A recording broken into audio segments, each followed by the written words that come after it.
Stoic warriors, welcome back. You already know something is wrong. You feel it every morning. That weight, that gap between who you are and who you know you could be. You have tried courses, books, routines, motivation. But nothing sticks because you have been trying to renovate a house built on a broken foundation. You cannot upgrade your way out of an identity that was never truly yours to begin with. Most people spend their entire lives polishing a version of themselves they inherited from family, from fear, from the expectations of people who never fully understood them. They call it growth. It is not. It is maintenance. And maintenance of the wrong thing is just a slower way of staying stuck. Real transformation does not begin with addition. It begins with destruction. You have to burn the old you down completely. No safety nets, no backup plans, no one holding your hand.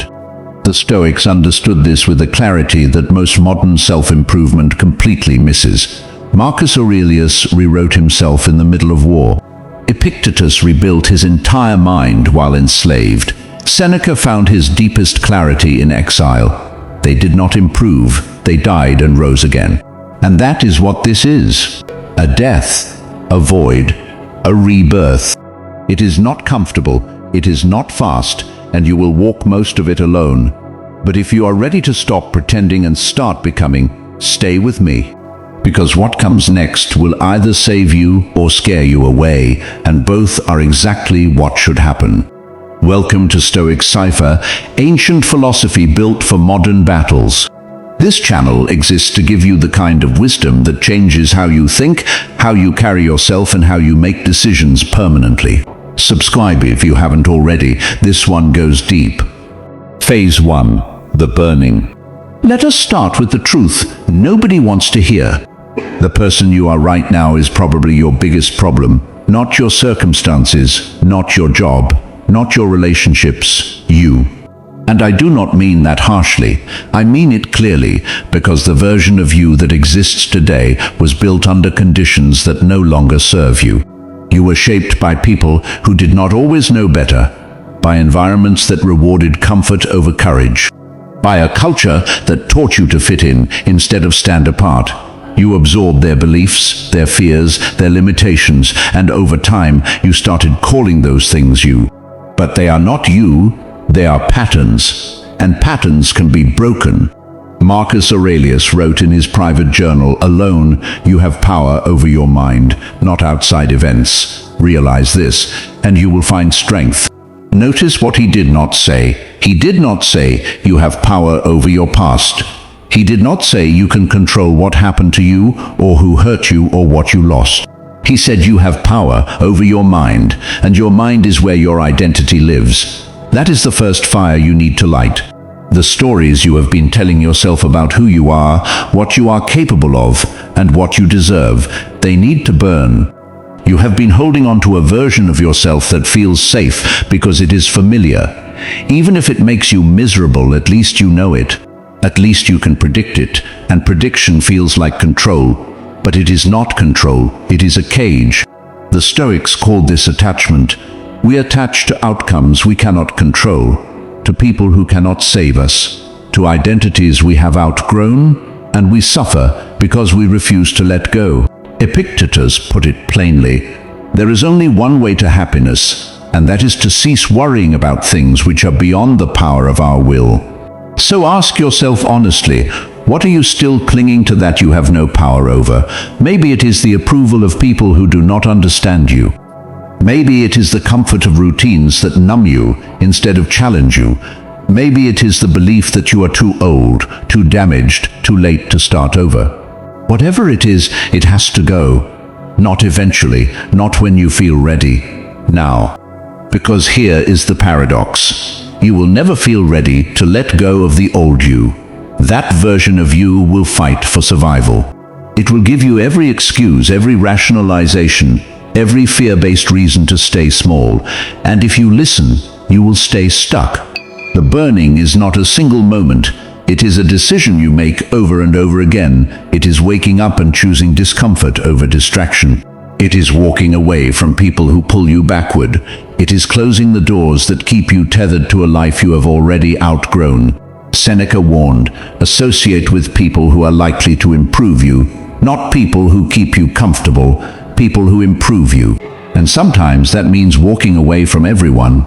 The hardest part of the burning is not habits or distractions. It is people, relationships, shared history. But if those connections are built around the old you, they will resist the new you, and you will have to choose. Most people choose familiarity. They choose to be liked over being free. They choose to fit in over standing alone, and they stay stuck. Marcus Aurelius wrote, "Waste no more time arguing about what a good man should be. Be one." Stop debating, stop planning, stop waiting for permission. Burn the bridges, burn the excuses, burn the old identity, and walk into the fire with your eyes open.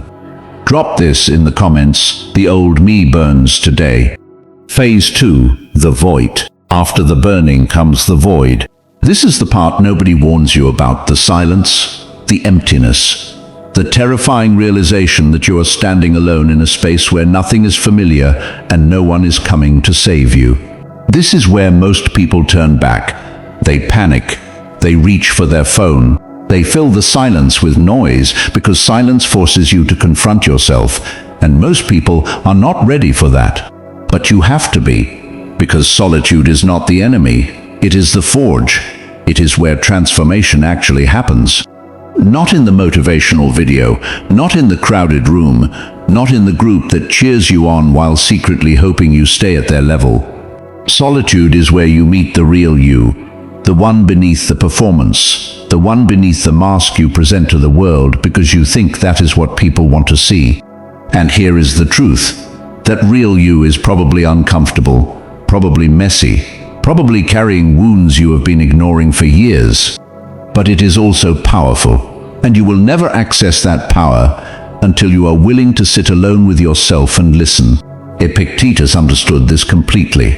Born a slave, physically disabled, owned by another human being, and yet he became one of the greatest philosophers in history. How? He mastered himself. He wrote, "No man is free who is not master of himself." He had no control over his body, no control over his circumstances, but he had total control over his mind, and that was enough. That is what solitude teaches you. When you strip away the distractions, the validation, the constant noise from the outside world, you are forced to go inward, and inward is where your freedom lives. But let us be honest, solitude feels like loneliness at first. There is a difference though. Loneliness is the ache of wanting connection you do not have. Solitude is the choice to be alone because you know that is where the work happens. Loneliness is reactive. Solitude is intentional. And if you are serious about rebuilding yourself, solitude is non-negotiable. You need space, space to think, space to feel, space to unlearn the lies you have been telling yourself and rewrite the narrative. There are people in your life right now who love the old you, not because they are bad people, but because the old you made them feel safe. The old you did not challenge them. The old you stayed small, so they did not have to confront their own stagnation. And when you start to change, they will resist. They will say you have changed, and they will mean it as an insult. You are not poor because you walk alone. You are poor if you stay in relationships that drain you just to avoid the discomfort of solitude. So you let go, you outgrow, you break the emotional cycles that kept you repeating the same patterns with different people. And yes, it hurts. It hurts to watch people you care about stay in the same place while you move forward, but that pain is the price of freedom. The void gets easier. At first, you will question everything. You will wonder if you made a mistake. You will be tempted to go back. But if you stay in the void long enough, something shifts. You start to enjoy the silence. You start to trust yourself. You start to realize you do not need constant validation to feel whole. And that is when the real power begins. Comment: I choose solitude over stagnation. Phase 3, the rising. Now we build. You have burned the old identity. You have walked through the void. You have sat with yourself in silence and come out the other side.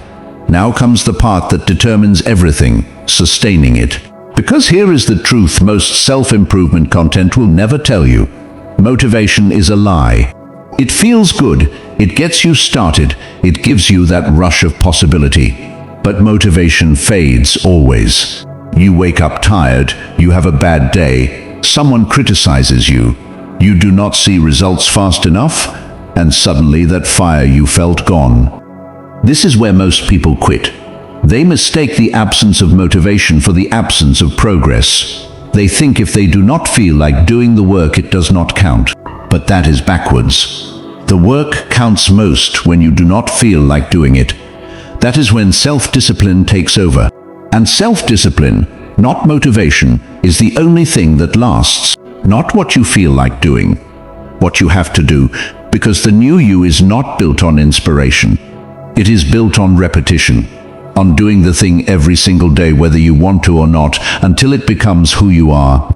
You need systems, not flexible feel-good routines you follow when it is convenient, unshakable systems that operate independently of how you feel. The Stoics practiced this without exception. Marcus Aurelius had a daily journaling practice. Seneca reflected on his actions every single evening. Epictetus taught his students to examine their thoughts and reactions constantly. They did not do this because it felt good. They did it because it worked. Repetition programs the mind. Every time you choose discipline over comfort, you are reinforcing a new neural pathway. You are training your brain to default to strength instead of weakness. And over time, that becomes automatic. The Stoics also practice something called premeditatio malorum, negative visualization. They imagined the worst-case scenario in advance so they would not be blindsided by it. Seneca would imagine losing his wealth, his status, his health, not to be pessimistic, but to build resilience. Because when you have already mentally prepared for the pain, it loses its power over you. You can do the same before you start your day. Visualize the obstacles. Visualize the moment you will want to quit. Visualize the excuse your mind will offer and decide in advance how you will respond. When the moment comes, and it will, you will not be caught off guard. You will recognize it and act according to the person you are becoming, not the person you used to be. Marcus Aurelius wrote, "The impediment to action advances action. What stands in the way becomes the way." Stop seeing obstacles as reasons to quit. See them as confirmation that you are on the right path, because easy paths do not build strong people. Hard paths do. So here you are. You have destroyed the old you. You have walked alone through the void. You have built self-discipline into your bones and made discomfort your teacher. And somewhere along the way, without even noticing, you became someone different. Not better. Different. You do not need validation the way you used to. You do not panic in silence anymore. You do not reach for distractions when life gets hard. You have learned to sit with yourself, to trust yourself, to rely on yourself. But let me be clear about something. This is not a destination. You do not arrive at a finish line and declare yourself rebuilt. The new you is a practice, a commitment, a choice you make every single day. Because the old you is still there waiting, whispering, offering the comfort of regression whenever things get difficult. But you will not go back because you know too much now. You have seen what is possible when you take full responsibility for who you become. You have felt the power of living according to your own standards instead of someone else's. And you cannot unsee that. Epictetus said, "First say to yourself what you would be, and then do what you have to do." You have said it. You have done it. Now you live it. The clarity you earned in solitude becomes the foundation for everything you build next. The strength you forged through self-discipline becomes the armor you wear when the world tries to break you. You are no longer who you were, and that is not something you announce. It is something people feel when they are around you. You do not need to prove it. You do not need to explain it. You just are. Keep walking. Keep building. Keep choosing the hard path over the easy one. Because the person you have become is not finished. They are just getting started. Drop this final comment. I am no longer who I was. If this video gave you something real, share it with someone who needs to hear it today. Subscribe to Stoic Cipher for more ancient philosophy built for modern battles. New video every week. Stay stoic.